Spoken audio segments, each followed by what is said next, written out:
Hi, I'm Nick from the Cycle Hub, and I've got two of Mondraker's brand new bikes for 2022, and I'm going to give you a little insight into maybe which one you should buy and the differences between the two.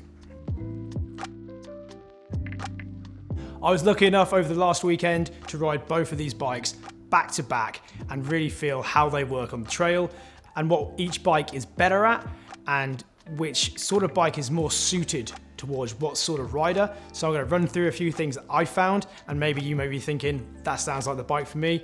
Hopefully it'll clear a few things up. So, as you can see, they're both Mondrakers. They both look like Mondrakers, and they both have that lovely Mondraker silhouette, but they feel like completely different animals on the trail.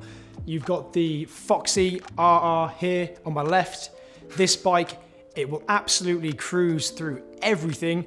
It'll still give you some support, it still has a playful side, but it's all about getting racy, getting fast, and beating everyone else to the bottom of the trail. On my right hand side, we've got the brand new Mondraker Raze, a completely new bike for 2022. They were missing something in that shorter travel trail area in their lineup, and this is what they've brought out. Now, I'm sure you've already seen a few of the media outlets singing this bike's praises, and I can't agree with them more. It's so accurate and responsive, it gives you a really great bit of feedback. Whereas this will fly through that rock section or that rooty section and you don't really have to think what's coming up. With this, you need to pick your line a bit more, but you can pick your line. It's incredibly agile. When you decide you want to go over that route there or in between that rock, you point and you just shoot and it will take you there. It's like a scalpel, whereas this one, a bit more of a mallet. They'll both get you down the same sort of things, but they'll do it in really different ways for different riders. When I was on the Raze, I found that every single little side hit I saw or bit that I wanted to pop off, I would. It made me really want to throw the bike around in the air and get sideways and just generally have a laugh, even over the smallest little jumps.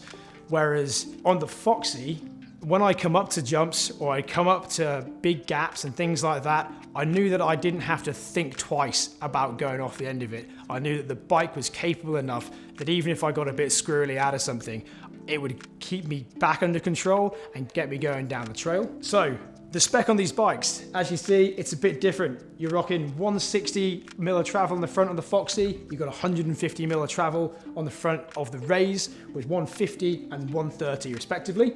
Mondraker did design these bikes to really be two different animals, and you really get that feel when you're riding them. They wanted to make the Raze that one bike that can do it all, and it can. But if you're on that big mountain terrain, sometimes you're going to be thinking, I'd rather have this guy here so I can go flat out. This Raze puts you in a really good position, and it gives you some really direct feedback. For both of these bikes, you have to ride them on the front wheel. That's the forward geometry concept that Mondraker coined all those years ago, and it's still present on both of these bikes.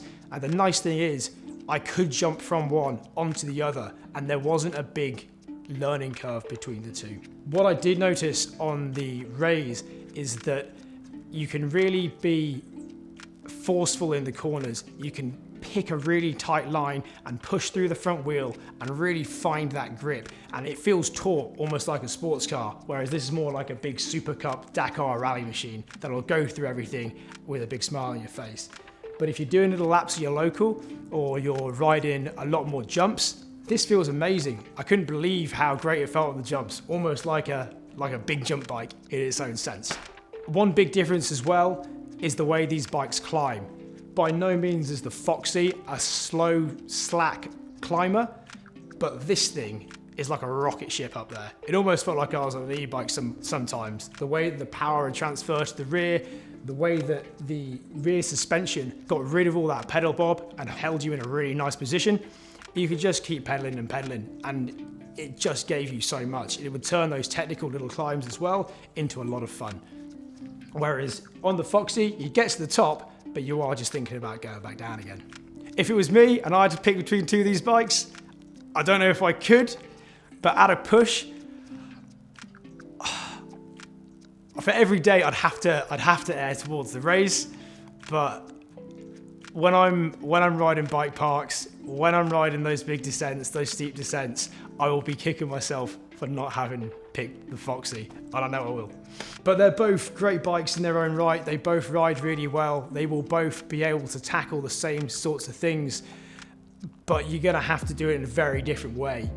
You've got to be thinking, you've got to have your head switched on, and if you do, this Raze will give you all the fun that you want. But if you're one of those people that just wants to get out and go flat out without having to worry too much about where you go, or if you have a sketchy moment, this bike here is going to keep you looked after, and it's just going to get you down there that little bit quicker, but still with a big grin on your face.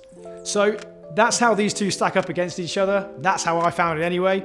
If you want to know more about either the Foxy or the Raze, we've got 2 more videos on our channel going into deeper detail about both of these bikes. I've been Nick from the Cycle Hub, and this has been the Mondraker Raze and the Mondraker Foxy comparison. Thanks, and I hope to see you all soon.